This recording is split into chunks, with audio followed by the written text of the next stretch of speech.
there, fantasy owners. Welcome to LTC Fantasy. Not sure if you're watching via YouTube or listening via podcast, but really do appreciate the watch or listen nonetheless, as we really strive to hopefully get you that edge in your upcoming fantasy drafts. We're going to continue with our team previews. Today we're going to look at the Nashville Predators. Check out their depth chart according to dailyfaceoff.com.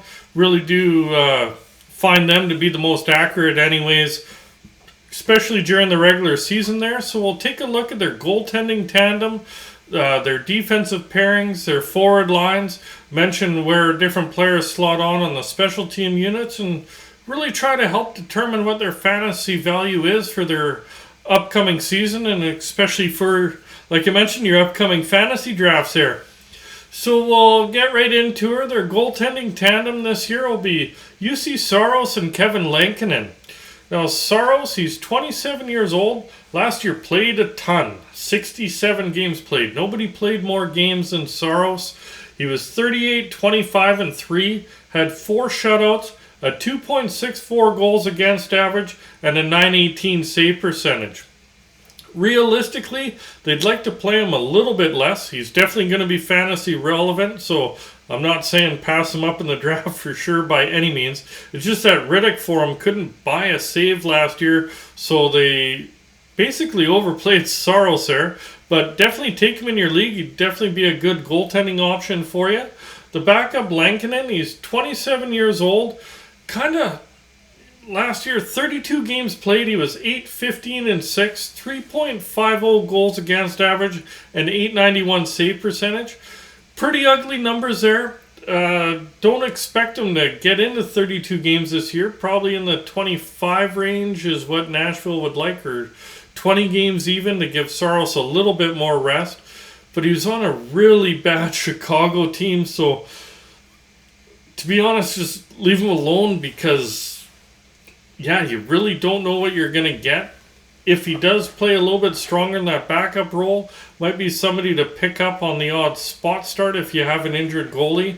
But other than that, just leave him alone. Saros is a guy, and he's going to be definitely getting the meat on the bone in the start department there. Their top pairing is Roman Josi and Dante Fabro. Josi should be one of the top 2 or 3 defensemen off the board this year. Behind, Mikhail should be the first defenseman taken off. Then Josi probably. But top power play unit, 32 years old. And what a season he had last year. 80 games played. He had 23 goals, 73 assists for 96 points. Really close to that century mark. Most points they've seen since, I believe they said, Bork. So that's how incredible of a season he's had on the back end there. 37 power play points, 66 hits, 133 blocks, 281 shots on goal. You're not going to go wrong drafting him, and drafting him early there. Like, he should be gone in the first couple of rounds in any draft there. His defensive partner, Dante Fabro, he's 24 years old. Got into 66 games last year, 3 goals, 21 assists for 24 points, had 69 hits, 105 blocks, and 88 shots on goal. Not a bad streaming option, because if he does stay on that top pairing, he's definitely going to get some piggyback points with Josi. You've seen that with Carrier last year, because he was partnered with Josi for a fair bit, and expect the same from Fabro. Is he worth a draft pick? No, I'm not going to waste a draft pick on him, but I will stream him at different points in the season when Nashville's one of the teams playing on a light night there. Second pairing will be Ryan Mcdonough and Matthias Ekholm. Mcdonough coming over from Tampa there. Should be on the top PK unit, 33 years old. Last year, 71 games played. He had 4 goals, 22 assists for 26 points, 1 power play point. Where you're going to find value is the hits and blocks department. 96 hits, 137 blocks, and put up 85 shots on goal.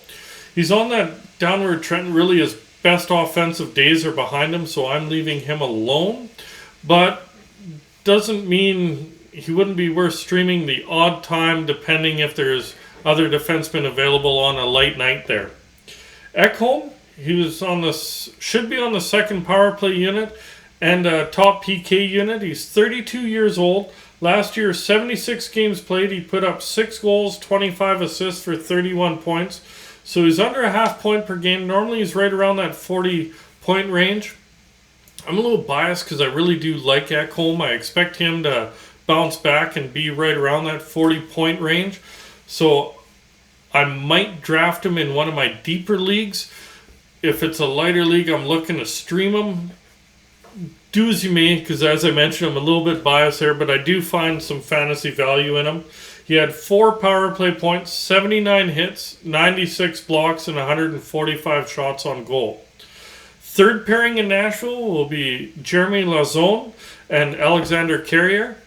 Now Lazone, he was should be on the second PK unit. He's 25 years old. Got into 66 games last year, 2 goals, 5 assists for 7 points. Not a lot of value there. Where you will find value is in 66 games. He did throw 224 hits. So if hits are weighted in your league and offense isn't, that's something to consider. 63 blocks, 75 shots on goal. But realistically, he's probably left off of everybody's roster. Carrier, he's on the second PK unit. He's also 25 years old. Last year, 77 games played, 3 goals, 27 assists for 30 points. So pretty nice production. 4 power play points, 95 hits, 124 blocks, and 95 shots on goal. Just with Carrier, a lot of those points was with Josi as his D partner. Now that he's slated to be down on the third pairing, I'm not drafting him, but it might be somebody worth streaming later on if he does move up that depth chart. If he stays on the third pairing, of course, leave him alone. But if he does start to creep up, if Fabro gets injured, there is some familiarity, maybe he gets bumped up with Josi, then he's worth streaming. But other than that, realistically, leave him alone. Going on to their forward lines now. Their top line is Philip Forsberg, Ryan Johansson, and Matt Duchene. Pretty much as it was most of the season last year. Every once in a while, Johansson and Granland flip-flopped as 1C and 2C. But Forsberg, he should be on the top PP unit. He got paid this summer. 27 years old. Last year, 69 games played. He had 42 goals, 42 assists for 84 points. Definitely fantasy relevant. Will be in that 90 to 95 point range if it was over... over 95 points if 82 game schedule, 27 power play points, 112 hits, 48 blocks, 226 shots on goal. Really can't go wrong drafting him. He tends, because he never had the greatest line mates, he tends to fall in a bit of drafts, so you can get him in the mid rounds there. Ryan Johansson, top power play unit, 30 years old, had a really nice season last year, which might actually get him drafted in later rounds this year. 79 games played, he had 26 goals, 37 assists for 63 points. Nicest season he had in a long time by far. 24 power play points, 72 hits, 35 blocks, 118 shots on goal. If I got a spot in center later on in the draft, he's somebody I pick up. If not, that's definitely somebody, if you draft somebody that's on the IR that you can place them, it might be a worthwhile pickup until your injured player gets back, etc. Or stream them on light nights if you have some room on your roster where you can drop somebody that is drop-worthy, I should say. Matt Duchene, he should be on the top power play unit. He's 31 years old now. Really had a bounce-back season. 78 games played. He had 43 goals, 43 assists for 86 points. He hasn't had a season where he's averaged a point per game in a while. Long time, actually. 29 power play points, 31 hits, 28 blocks, and 228 shots on goal. Realistically, given his age, he's probably fallen on a lot of draft boards. But if he can even come close to that production where he gets maybe 75 points, might be a really nice pickup for you in a deep draft for sure. Second line is Nidoreyer, Mikhail Granland, and Eli Tolivinen.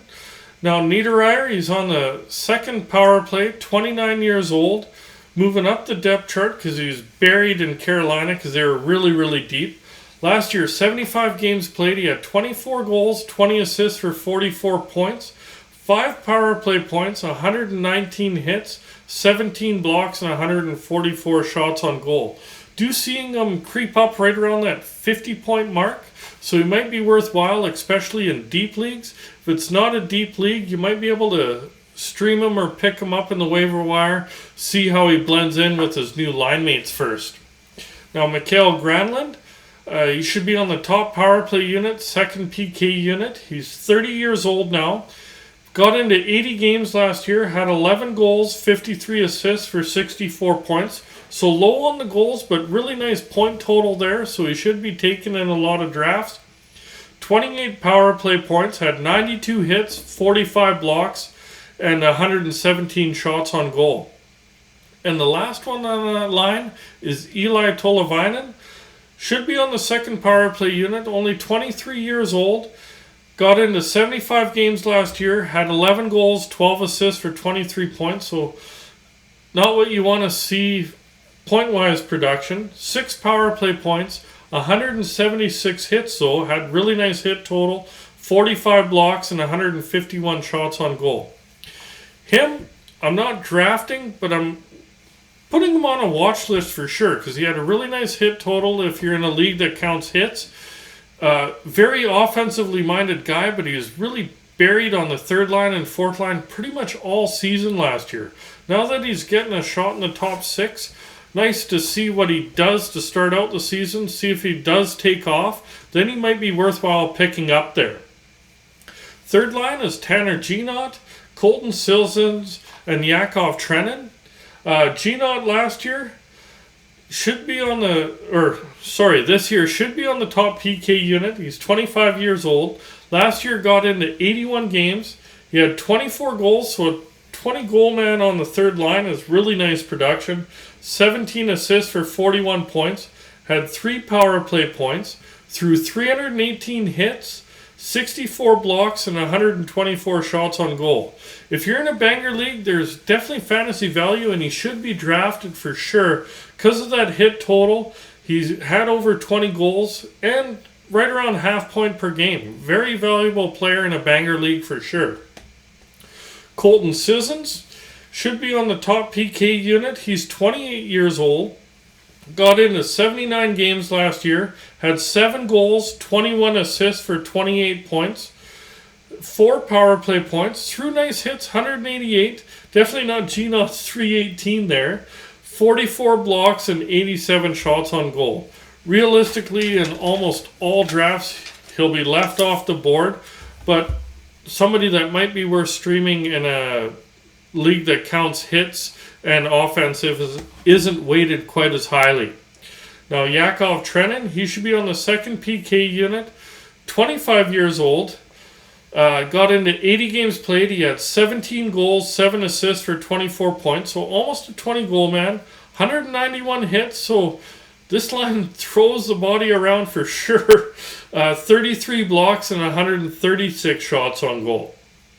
Their fourth line, like most fourth lines, isn't a whole bunch to talk about, but we'll go through them anyways. Zach Sanford, 27 years old. Got into 80 games last year, 9 goals, 12 assists for 21 points, 3 power play points, 169 hits, 67 blocks, 104 shots on goal. Where it gets interesting is the next two. Cody Glass should be on the second power play unit, 23 years old, only had 1 point in 8 games that he played in the NHL, but he put up 62 points in 66 games played in the AHL.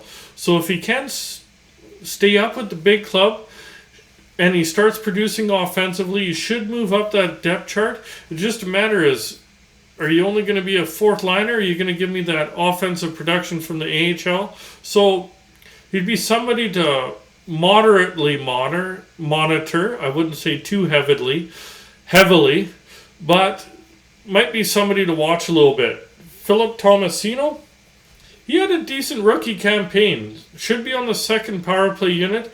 He's only 21 years old. Last year got into 76 games played, had 11 goals, 21 assists for 32 points, 9 power play points, 49 hits, 28 blocks, and 111 shots on goal. Him I'm watching a little bit heavier because he was able to stick up with the big club pretty much all season.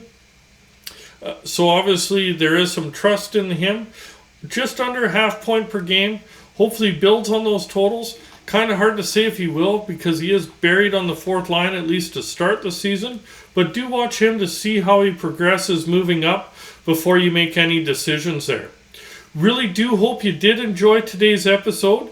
If you did and you're watching via YouTube, please remember to hit like, hit subscribe, remember that notification bell. If you're listening via podcast, remember to hit follow, hit that heart, depending what platform you're on, so you don't miss out on any of these previews to help you in your upcoming fantasy draft. After these, we'll be also coming up with our top goalies, defensemen, and forwards to help you with your drafts, some sleeper picks, some draft strategy episodes, and of course during the regular season after the drafts are done, we have 3 episodes every week to hopefully find you that diamond in the rough and help secure those fantasy wins and strengthen your roster throughout all the regular season there.